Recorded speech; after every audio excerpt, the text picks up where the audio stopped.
Salut les amis. Alors aujourd'hui je vais vous parler encore des mots de passe, mais là je vais vous indiquer quelques tuyaux à pratiquer pour avoir une bonne hygiène informatique. A tout de suite. Les règles de YouTube ont changé. Si tu aimes mes vidéos, abonne-toi, clique sur s'abonner. Clique sur la cloche pour ne pas rater mes prochaines vidéos et clique sur le pouce bleu, c'est bon pour mon référencement. Salut les amis, là aujourd'hui je vais vous parler encore des mots de passe. Alors je vais me permettre de prendre ma petite feuille de pompe parce que là c'est hyper important.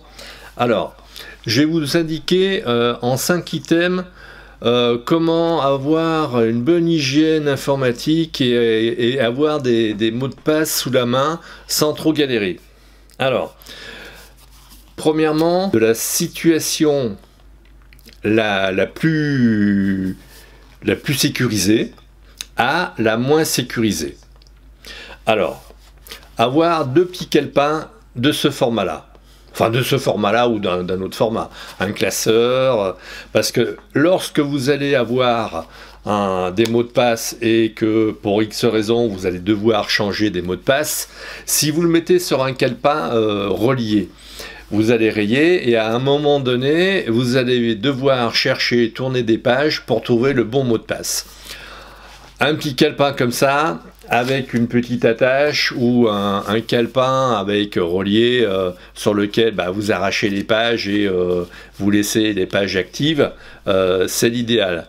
Alors, ensuite, des clés USB via votre ordinateur, mais sauvegardez vos mots de passe sur deux clés, toujours deux clés. Pourquoi? Parce que si une clé plante, ou pour Dieu sait quelle raison vous la perdez, vous aurez toujours une deuxième clé USB où vous avez sauvegardé vos mots de passe. Et je vais dire que là, c'est royal. Alors, soit vous donnez votre petit calepin et votre deuxième clé USB à une personne de confiance, soit vous la déposez à la banque dans un petit coffre, comme ça, s'il y a un incendie ou s'il y a quoi que ce soit, eh bien vous êtes couvert, sans aucun problème. Alors, le troisième item, c'est sur l'ordinateur et une clé USB. Pourquoi? Parce que sur l'ordinateur, si votre ordinateur plante, que faites-vous? La question est bonne. Vous n'avez plus que vos yeux pour pleurer. Donc, vos mots de passe sauvegardés sur votre ordinateur, si vous le souhaitez, et sur une clé USB, que vous gardez ailleurs, que vous donnez à une personne de confiance. Et puis, voilà, la question est réglée. Ensuite, ces clés USB et votre ordinateur. Alors, il y a un petit truc que je vous donne comme ça coûte strictement rien, mais par exemple, vous mettez vos mots de passe et vous sélectionnez tous vos mots de passe et vous mettez une autre police que des polices conventionnelles. Je m'explique. Mot de passe conventionnel. Police conventionnelle, c'est quoi? C'est Arial, Times, etc., etc. Mais là, vous la mettez en Wingdings, par exemple. C'est-à-dire, c'est des petits hiéroglyphes. Vous mettez, vous sélectionnez tous vos mots de passe avec un contrôle A ou commande A si vous êtes sur un Apple. Et vous sélectionnez donc tous vos mots de passe, vous mettez une police différente, style Wingdings ou Dieu sait quoi. Je vais faire une pause et je vais regarder un petit peu sur mon ordinateur ce qu'on a à disposition. Alors, je vais vous montrer par l'exemple comment on procède. Là, j'ai mis les premières lettres du clavier, donc c'est un AZERTY. Donc là, je suis en Times, mais enfin, peu importe. Donc, nous allons chercher dans l'affichage format caractère, où nous allons chercher autre chose. Nous allons chercher à la fin des choses qui sortent de l'ordinaire. Style Wingdings, par exemple.